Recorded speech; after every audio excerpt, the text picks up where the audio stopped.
गुरुदेव के चरणों में कोटि कोटि नमन। हमारा विषय चल रहा है श्री विचार सागर दर्पण।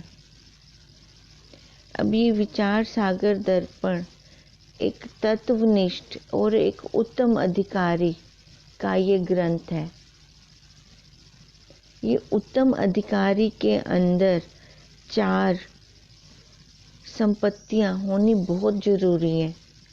अगर उसके अंदर ये संपत्तियां नहीं है तो ये ज्ञान अर्जित नहीं कर सकता। विवेक, वैराग्य, षट संपत्ति और मुमुक्षुता, ये 4 ही उस उत्तम अधिकारी को पात्र बनाते हैं। उत्तम अधिकारी ही वो इन 4 उपाधियों से ही बनता है। वो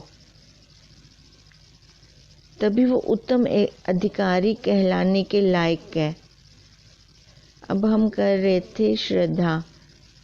षट संपत्ति के अंदर शम हमने किया था कि मन को कंट्रोल करना, विषयों से मन को हटाना, क्योंकि मन ही तो हमें नीचे लेके डूबता है। मन चंडाल है, हमें पता नहीं चलता कैसे तर्क दे देकर अपनी मन मुक्ता की ओर हमें ले आता है। और दम, इंद्रियों पे कंट्रोल करना कि व्रत ले लें। सबसे पहले तप, अगर तप किया होता है, देखो इंद्रियों को कंट्रोल हमें हठ से नहीं करना, ज्ञान से करना है। अगर हम ज्ञान से करते हैं फिर तो ठीक है, विचार से करते हैं। इतना खा लिया तो क्या हुआ, आज तक इतना भोग लिया तो क्या हुआ। राजा चाहे 56 भोग खाए फिर भी उसके अंदर वही खून ही बन रहा है, वही हड्डियां ही बन रही हैं। और एक गरीब एक सूखी रोटी खाए उसके अंदर भी वही बन रहा है। अब सबसे ज्यादा महत्व किसका है, ये जब हम विचार करते हैं फिर हमें पता चलता है। अगर हम हठ से इंद्रियों को रोकते हैं विषयों से, तो बुढ़ापे में हमारी इंद्रियां शिथिल हो जाती हैं, तो वो विषय उभर आते हैं। फिर महारोग हमें दुख का लगेगा, क्योंकि ज्ञान से नहीं काटा हमने इन विषयों को, इंद्रियों को ज्ञान से नहीं मोड़ा। फिर उसके बाद श्रद्धा। अब श्रद्धा में हमने किया था कि जब तक अपने गुरुदेव पर ईश्वर जैसी श्रद्धा नहीं होती, क्योंकि वो हमें वो वस्तु देने चले हैं बिना रंग रूप आकार की, हम वो ले नहीं पाएंगे जब तक हमें अपने गुरुदेव पर ईश्वर जैसी श्रद्धा नहीं होती।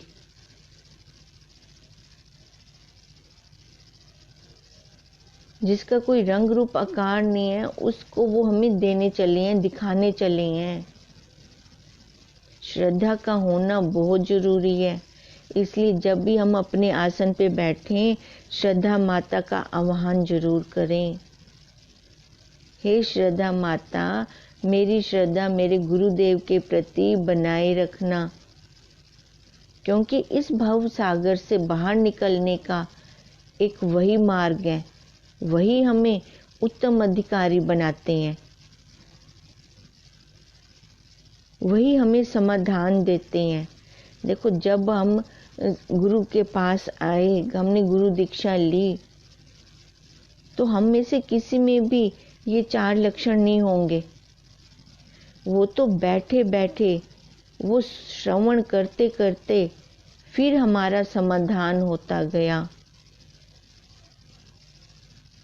वो जैसे जैसे गुरुदेव के मुख से हमने उपदेश लिया। अब उपदेश भी हमें कैसे लेना है, ये भी हमें देखो गुरुदेव ने सिखाया। शरीर से भले बैठे हैं पर शरीर का भान ना हो, मन से बैठे हैं पर मन का भान ना हो। ये पहले लय करके बैठे। आसन देवता से भी प्रार्थना करें कि कि हे आसन देवता, मैं अपने गुरु के उपनिषद उपदेश लेने के लिए गुरुदेव के समीप बैठा हूँ। मेरे अंदर इतनी दृढ़ता करना कि मेरी इंद्रियां चंचल ना हो, मन चंचल ना हो। हे श्रद्धा माता, मेरी श्रद्धा बना के रखना मेरे गुरुदेव के प्रति। तो महावाक्य फिर सीधे अंदर जाते हैं।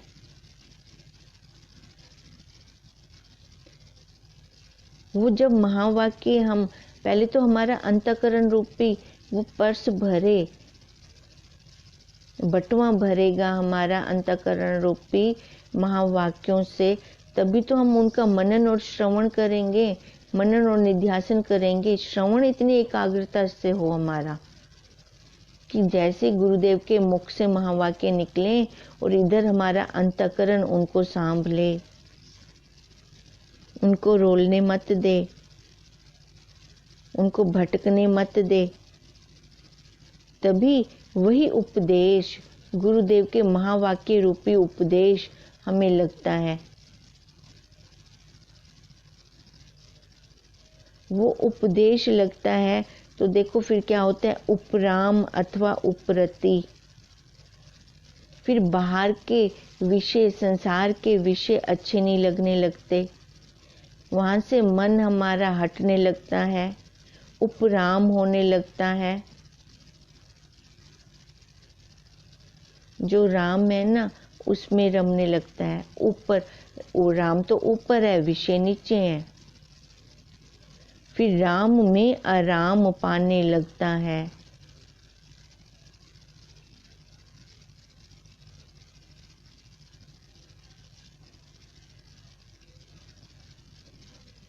वही राम जिसका सर्वत्र पसारा है, और वही राम मेरी आत्मा है, मेरा साक्षी है।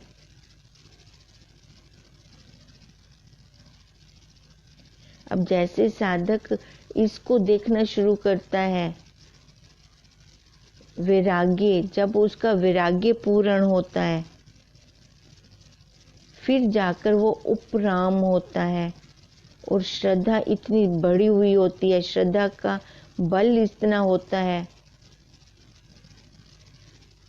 पहले तो जो किसी के कहने से सत्संग में आया, अब वो कहना नहीं रहता उसका,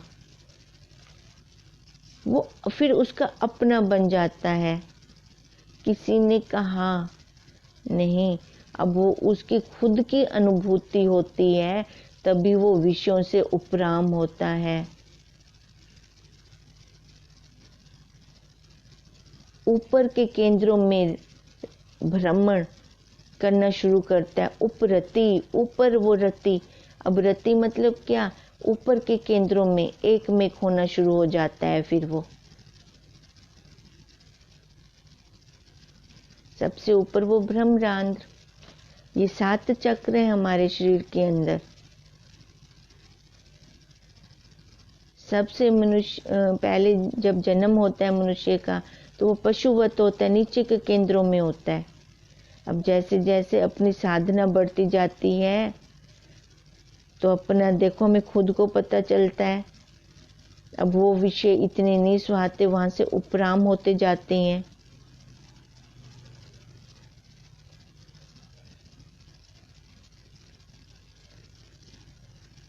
संसार में ये 2 ही तो हैं, दृश्य और दृष्टा, संसार और परमार्थ। जब ये साधक को समझ आने लगती है, अब हम अपना निरीक्षण करें कि जब हम पहले गुरुदेव के चरणों में आए थे, बैठे थे हम सत्संग में, तो ये हम इन साधनों से युक्त थे, ये साधन हमारे अंदर थे कि तब हमारा मैं मेरा चल रहा था।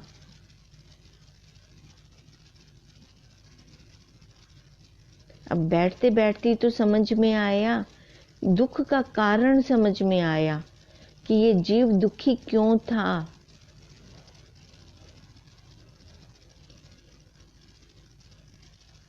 क्योंकि इसको बाहर की तरफ जो दिख रहा था उसी को इसने सच्चा समझा हुआ था। बाहर तो विषयों के, इंद्रियों के विषय ही थे, सब भोग ही थे, और ये भोग पदार्थ सबसे बड़ा दुख का कारण है। हम उनको भोग भी रहे थे और हम देखो दुख भी ले रहे थे उनसे।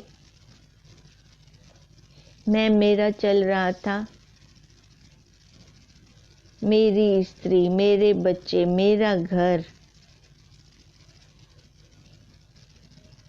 अब जब यहाँ से दृष्टि हटी तो गुरुदेव ने दिखाया, अरे इस शरीर तो भी उपराम थी हो, जरा यो चंडाल दा घर है। चंडाल दा घर कौन सा है? ये शरीर, ये देह भाव। देखो एक साइड से देखते हैं, अगर भोगों की तरफ जाते हैं तो चंडाल का घर है, हमें बैठने नहीं देता, विषयों में उलझा रखता है।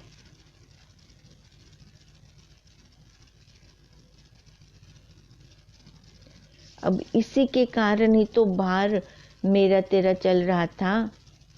ये मेरा घर है, ये मेरे बच्चे हैं। जहाँ मेरा मेरा चलता है तो देखो वहाँ पर दुख भी आता है, फिर दुख किसी और का होगा, दुख भी मेरा। जब इनकी पोल खुल गई फिर लगा कि ये तो सारा भ्रम है तो भ्रम, पर जगत की भ्रांति के कारण मैं मेरे की भावना हो रही है।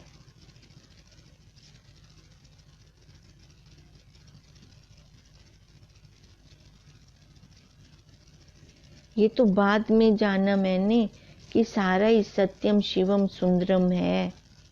पहले तो समझ में नहीं आया कुछ भी। पहले तो देखो वो सुंदरता दिखती ही नहीं थी प्रकृति की। अब जब ये पोल खुली फिर समझ में आया कि मैं ही कुछ उल्टी चाल चल रही थी। नहीं तो ये देह हमें अपने स्वरूप में भी तो मिलाती है।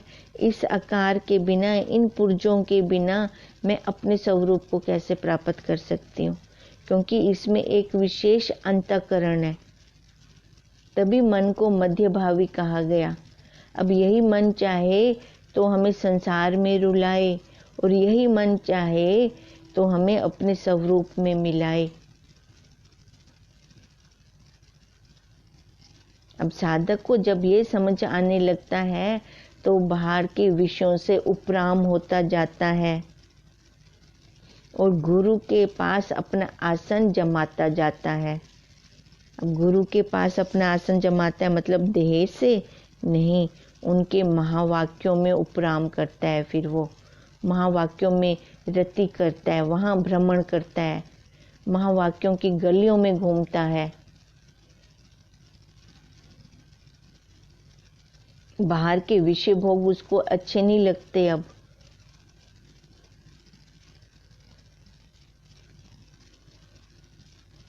जिनका उसका पहले हेतु का भाव किस में था? स्त्री में, पुत्र में, धन आदि साधन सहित सब कर्मों से। अब पहले कहाँ थी? इन सब में आसक्ति थी, ये मेरे हैं, ये मेरे हैं, ये मेरे हैं। अब मेरे हैं तो पोल कब खुली? जब मृत्यु का समय नजदीक आया, जिनके लिए सब कमाया, अब कोई भी साथ में ना आया।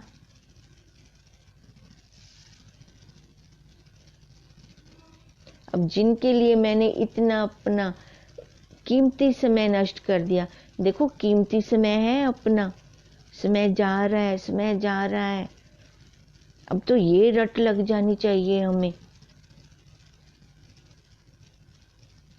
क्योंकि इसी काल में से मैंने अपने स्वरूप को पाना है, और कोई काल नहीं आएगा। अंदर से इतनी दृढ़ता हो, गुरुदेव समय जा रहा है, गुरुदेव समय जा रहा है। अब जा तो रहा है, फिर क्या करना चाहिए हमें? अब इसकी दृढ़ता कौन लाएगा? कोई और बाहर वाला स्त्री लेके आएगी, पुत्र या परिवार वाले जिनको मैंने आज तक इतना महत्व दिया, उनके लिए मैंने अपना समय गंवा दिया। अपनी इंद्रियों को खत्म कर दिया। अब अर्थ का अनर्थ मत लेना कि ये तो हमें परिवार से भी बाहर कर रही है। नहीं, व्यवहार करो, उतना करो, क्योंकि हम सारे गृहस्थी हैं। व्यवहार करो, उतना करो जितना जरूरी का है, बाकी समय बचाओ अपना, क्योंकि इसी समय में से ही हमने अपना काम भी करना है।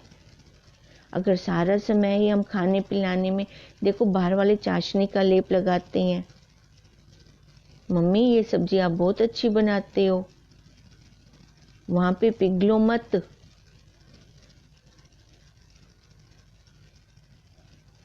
वहां पर अपना धैर्य से, संयम से, कि चापलूसी में फंसे नहीं, सजगता के साथ, हाँ ठीक है कल बना दूंगी। ये नहीं कि पहले सब्जी बनी पड़ी है उसी टाइम दूसरी सब्जी फिर से बनाना शुरू कर दो।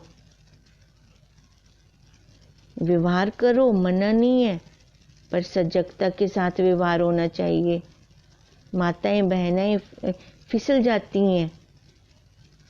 चाशनी का लेप जैसे लगना शुरू हुआ तो वहां पे ये फिसलनी शुरू हो गई। भावना में रहती हैं माताएं बहनें ज्यादा। सजगता रखो अपनी। यहीं से ही, इसी काल में से ही हमने सारा कुछ करना है। अपने लिए अपने पास समय रखो, अपने आप को समय दें हम। अब हमने बहुत समय दे दिया बाहर, अब तो गुरुदेव समय बहुत कम है, मेरा काम जल्दी जल्दी करवा दीजिए। मेरे को उस अपने स्वरूप में आराम दिला दीजिए जहाँ पर मैं मेरा नहीं है। जितनी भावना के साथ हम आगे चलेंगे तब हम छूट पाएंगे। ब्रह्मा को जानकर, ब्रह्म को ही जानकर इस जीव भाव से छूटेंगे।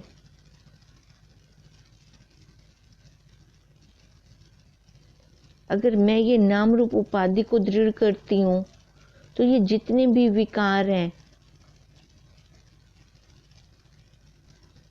अब यही विकार ही तो मेरे को रुला रहे हैं। अब यहाँ से जैसे जैसे जीव निकलता जाएगा, जैसे हम सांप सीढ़ी खेलते हैं ना, कितने सांप आते हैं पहले पहले। जब तक इन सांपों को हम हटा के, इन विषय रूपी सांपों को हटा के हम जाते नहीं आगे, हमारा काम नहीं बनेगा, हम ऊपर जीतते नहीं है। फिर 99 नंबर पे आता है एक सांप, वो फिर नीचे पहुंचा देता है।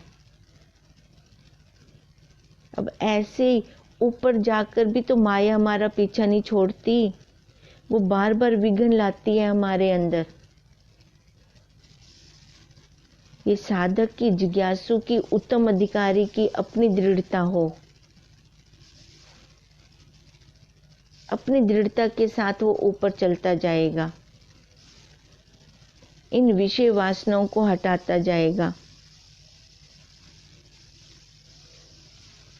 इसलिए उसको सबसे पहले इन आसक्तियों को त्यागना पड़ेगा। फिर उसके बाद आती है तितिक्षा।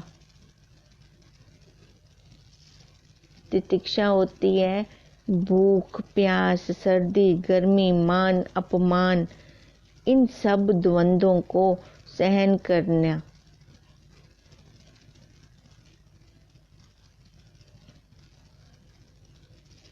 हो साधक और अभिमान की इच्छा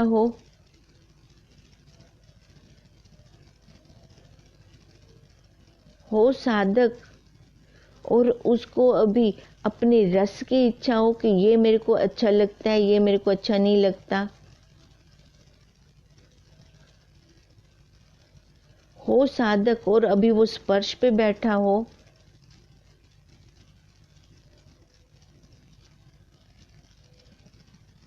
देखो हम अब, ठंडी है पंजाब में जैसे, अब कैसे ये ऑनलाइन सारी बहनें उठ के बैठ जाती हैं। क्या इनको ये अपना रजाई पसंद नहीं है, बिस्तर पसंद नहीं है? पर इससे भी इनको कुछ और अच्छा लगता है, तभी तो ये बहनें उठ के बैठती हैं। भाई भी हैं, अब तो बाहर बाहर से भी बहुत सारे जुड़ रहे हैं। इसलिए हमने ना बहनों को लिया ना भाइयों को लिया, हमने साधक लिया। हो साधक और अभी अपने इंद्रियों के विषयों पे बैठा हो। जब तक ये सहन करते नहीं, देखो जब गुरुद्वार पे अब भी शिविर होगा, उत्तरायण शिविर, तो जब हम जाते होते थे वहां पर तो देखो फिर कैसे, ना भूख लगती थी ना प्यास लगती थी, बस सबसे आगे आगे बैठना होता था। हमारा आसन सबसे आगे हो कि गुरुदेव की दृष्टि सीधी हमारे ऊपर आए। तब वो भूख प्यास कहाँ गई, अनुकूलता प्रतिकूलता कहाँ गई? जहां बिस्तर मिला वहां सो गए।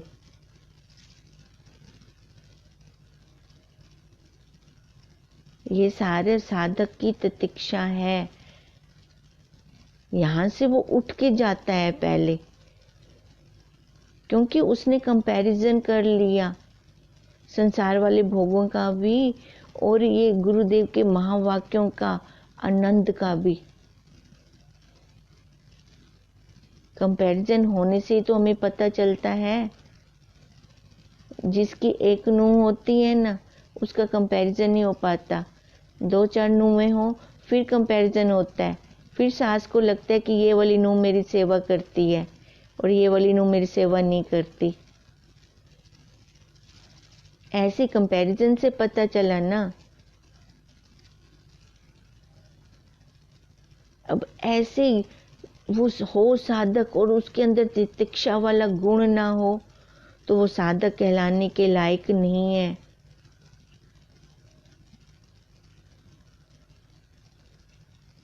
ये ब्रह्मवेत्ता और उत्तम अधिकारी की वार्ता है।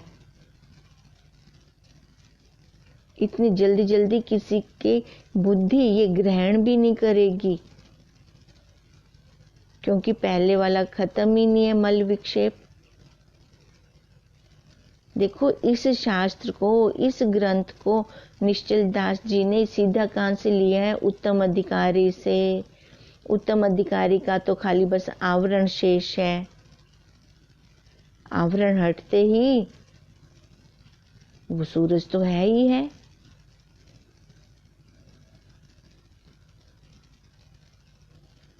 साधक के अंदर ये सारे गुण होते हैं, तभी वो छह संपत्तियों से पूर्ण होना चाहिए साधक। किसी ने कुछ कहा नहीं तो यहां से तो आग लग गई अंदर, जल तप मरे। अब ये विक्षेपता हमें गुरुदेव के महावाक्य थोड़ी ग्रहण करने देगी।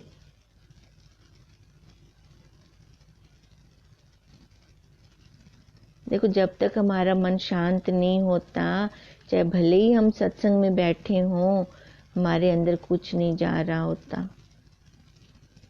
सबकी अनुभूति होगी ये। मन शांत क्यों नहीं होता?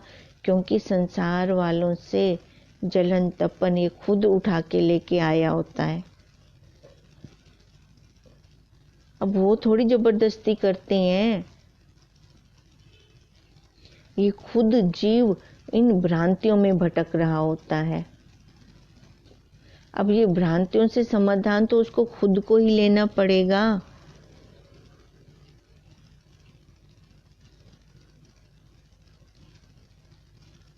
अब तो उसको आराम लेना ही पड़ेगा।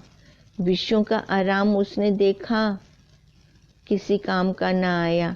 वो तो 4 दिन की चांदनी है। अब ये अपनी आत्मा का आराम जब तक वो खुद नहीं देखता, तब तक वो बाहर देखता रहेगा कहाँ से देखेगा? इन इंद्रियों रूपी खिड़कियों से वो बाहर की तरफ देख रहा है। बाहर देखता है तो उसको मान अपमान, सर्दी गर्मी, ये सारा कुछ, भूख प्यास, ये सारा कुछ दिखेगा। फिर वो तितिक्षा नहीं सहन कर सकेगा। साधक के अंदर तो ये गुणों से संपन्न होता है साधक। किसी ने कुछ कह दिया तो क्या हो गया, मेरे को अपना काम करना है, मेरे पास इतना समय नहीं है कि मैं उसकी बात को लेकर मंथन करूं। शब्द आकाश के, आकाश में गए, मैं खाली का खाली।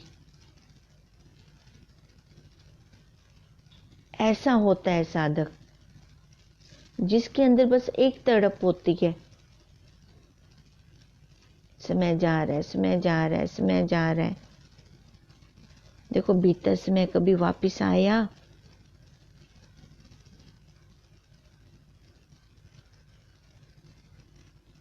घड़ी भी बता रही है मैं वापिस नहीं आऊंगी।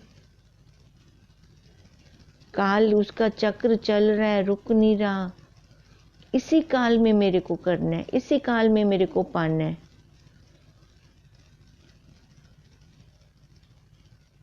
फिर उसको मुमुक्षुता, अब जिस साधक के अंदर ऐसे गुण षट संपत्ति आएगी तो उसके अंदर तो मुमुक्षुता अपने आप ही आ जाएगी। अब मुमुक्षुता क्या है? मोक्ष का स्वरूप सत्य चित आनंद स्वरूप है। और इस शरीर का दोनों का रूप है, देखो दोनों का है। ये शरीर क्या है? असत्य है, जड़ है, दुख रूप है। और वो अपनी आत्मा कैसी है? सत्य है, चित्त है, आनंद रूप है। दोनों इकट्ठे रहते हैं, फिर भी आपस में मिलते नहीं, दो किनारों की तरह हैं। अब जीव की मर्जी, जीव को कौन सा किनारा पसंद आता है। इसी रूप में से उस अरूप को पाना है। रूप को छोड़ते जाओ, अरूप की तरफ हम अपने आप आ जाएंगे।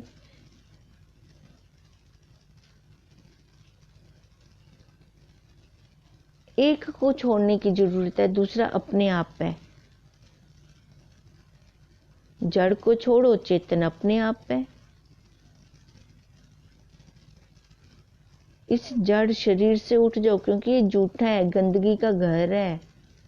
यहां से उठ जाए वो साधक तो देखो बंधन कहाँ है? फिर बंधन इस शरीर में है।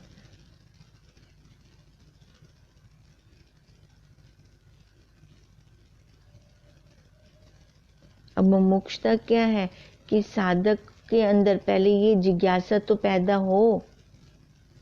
देखो पहले हमें नहीं पता था मोक्ष चाहिए, मोक्ष चाहिए, मोक्ष चाहिए। उस साक्षी में न मोक्ष है न बंधन है। मोक्ष कहाँ से चाहिए वो समझ में नहीं आता था। वो हवा बना हुआ था, इतनी माला करूंगी, इतना अनुष्ठान करूंगी, फिर मेरे को मोक्ष मिलेगा। वो भी प्रतिबंध था, हटना जरूरी था। इसलिए जब भी गुरुदेव से मिलते, गुरुदेव हमेशा यही बोलते, अनुष्ठान करो।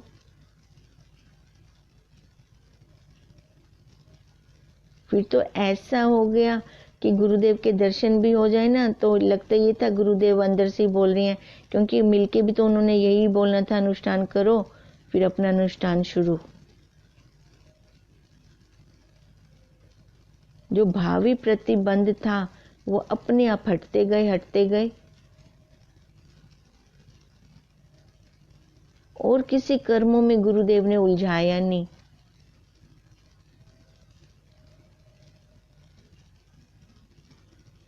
इसका कोई बटन थोड़ी होता है कि ये अज्ञान वाला बटन बंद हो गया, अब ज्ञान वाला बटन आ गया।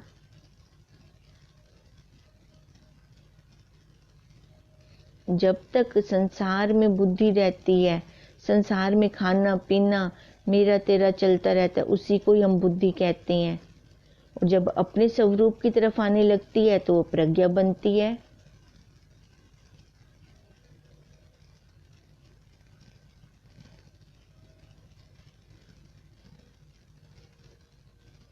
अब उसी में तो हमने रमण करना है, तभी वो जो मोक्ष की थी इच्छा, फिर जाके समझ में आया कि मोक्ष शरीर का करना है, मैं मेरे का छोड़ना है, इसको छोड़ना है।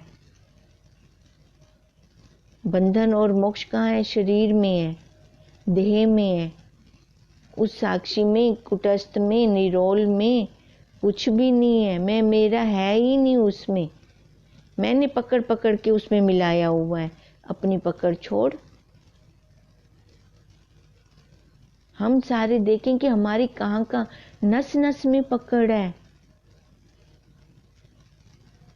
किसी ने कुछ कहा नहीं तो उसके प्रति मन में मन मुटाव पहले आ गया, ये भी एक पकड़ है। सामने वाला जैसा भी बोल रहा है बोलने दो, वहां से उपराम होते जाओ बस। जिसके पास जो होगा उसने वही देना है। उपराम होने का मतलब है ना उसके प्रति राग हो ना द्वेष हो। अब संसार में कितने ऐसे लोग हैं जिनके प्रति हमें ना हमारे मन में ना राग है ना द्वेष है। जहाँ थोड़ी चिपक होती है, जहाँ हम एक दूसरे के संस्कारों से हमारे टाकरे होने शुरू होते हैं, वहां पर राग और द्वेष पनपता है। उपराम, उपराम होते जाए, हम उपराम होते जाए। हमारा गुण स्वभाव नहीं मिल रहा, उपराम हो जाओ। पर अपने मन में मैल नहीं रखनी, किसी के प्रति भी मैल नहीं रखनी। सबके अंदर गुण स्वभाव ही तो चल रहे हैं, गुण ही गुणों में बरत रही हैं, और ये कभी एक जैसे नहीं रहते। अपने आप मोक्ष पे पहुंचते जाएंगे हम। मोक्ष का स्वरूप है सत चित आनंद स्वरूप, ब्रह्म की प्राप्ति। अब ब्रह्म की प्राप्ति अपने आप होती जाएगी। हम कहें कि हमारे अंदर कोई डाल देगा, अरे भाई तू खुद ब्रह्म है। हम हैं ब्रह्म और उससे बिछड़े पड़े हैं। कितना बड़ा आश्चर्य है। आश्चर्य देखो, दिखते हैं इन आंखों से। कैसे चिदाभास हमें बंधन में डाल रहा है सारा भास भास भास, दिखता नहीं। बंध चुके हैं अच्छी तरह से, अंतःकरण हमारा बंध गया है, नस नस हमारी बंध चुकी है। अब वो शोधन करके प्राणायाम द्वारा शोधन करते हैं नसों का। पर कई लोग तो उसी में फंस जाते हैं, वहीं पे रह जाते हैं। पर उससे भी हट के हमारे गुरुदेव ने हमारी यात्रा बहुत अच्छे से जल्दी जल्दी करवाई है। पहले प्राणायाम करो, प्राणायाम करके फिर जप साधना करो। वहां पे बैठने नहीं दिया, शोधन करवाया, शोधन करवा के फिर अपना काम करवाया। अगर प्राणायाम से ही पा लेते तो वो भी तो शरीर से ही है, वो भी तो कर्म है। जहाँ कर्म नहीं है वहीं पे वो है।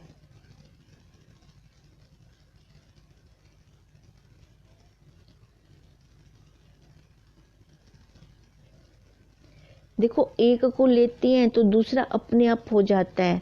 अब जब मैंने अपने सच्चित आनंद रूप को लिया तो वो जन्म मरण रूप बंधन की निवृत्ति स्वतः हुई, क्योंकि वो साक्षी सत्य है, तीनों कालों में है।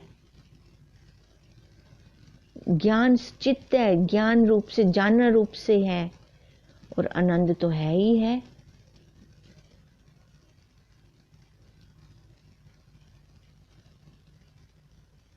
अब ये कैसे हमें आएगी? जब उस साधक के अंदर जिज्ञासा होगी, इन 4 साधनों से युक्त होगा वो साधक, तभी वो अधिकारी है इस ब्रह्म ज्ञान का।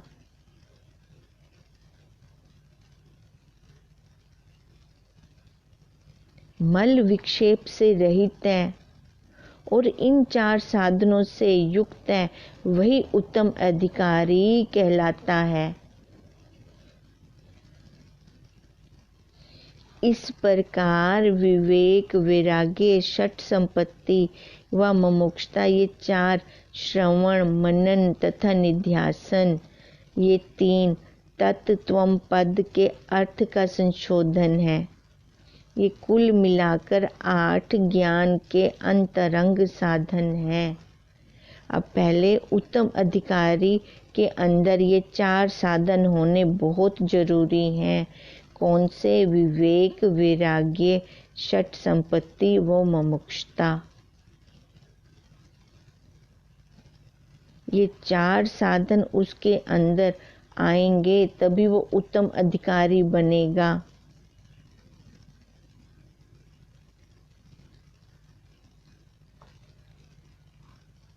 जो ये 8 आगे बता रहे हैं ये हम फिर कल करेंगे।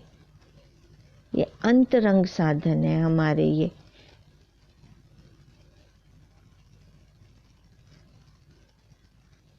हमारे सामने जो भी है निश्चय हो, हमें पक्की दृढ़ता हो।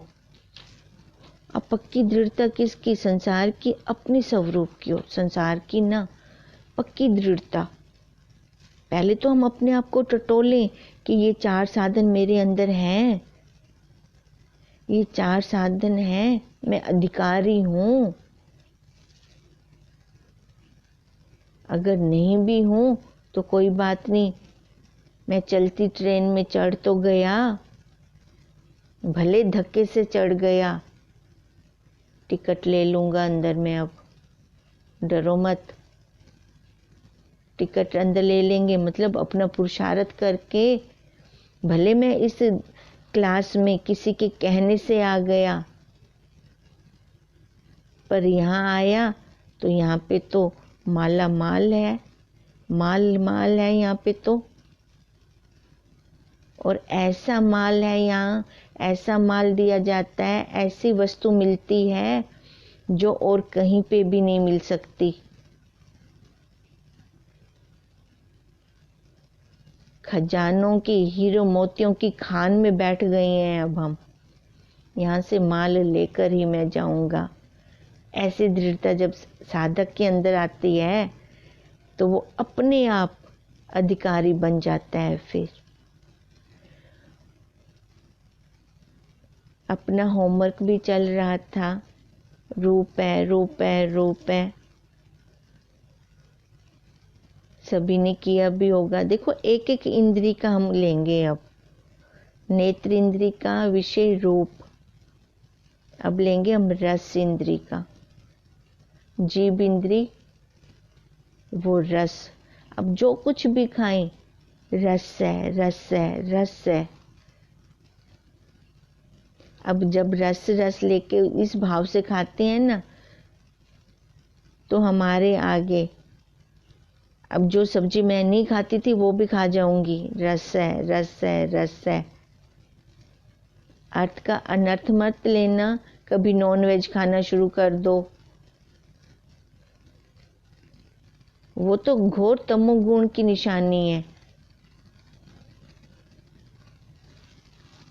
ये रस भाव हम इसलिए बना रहे हैं कि हम अभी बैठे हैं, स्वादों पे बैठे हैं, ये अच्छा है, ये गलत है। अब प्राणों के अंदर हम जो भी देते हैं, प्राणों को आहुति देते हैं। प्राण ने कभी बोला कि ये मैं नहीं खाऊंगा, ये मेरे को दो। अब तो खाली बस पेट भरना है। पेट भरना मतलब हम इस भाव से खा रहे हैं कि प्राणों को तृप्त कर रही हैं, तो फिर हमारा चलेगा रस है, रस है। नहीं तो पहले बच्चों के लिए घर में अलग सब्जी और परिवार में अलग सब्जी और मेरे लिए अलग सब्जी, क्योंकि मैं वो खाती नहीं हूँ। और जो मैं खाती हूँ वो बच्चे नहीं खाते। अब इस भाव को हटाकर, क्योंकि समय बहुत कम है हमारे पास, रस है रस है रस है, और फिर हमें दिखे भी, अंदर जाते हुए दिखे कहाँ कहाँ जा रहा है। देखो, जब हम देखना शुरू करते हैं तो दिखता भी है। अब ये कहाँ तक, पानी पियो तो देखो अंदर कहाँ तक जा रहा है, वो दिखता है हमें।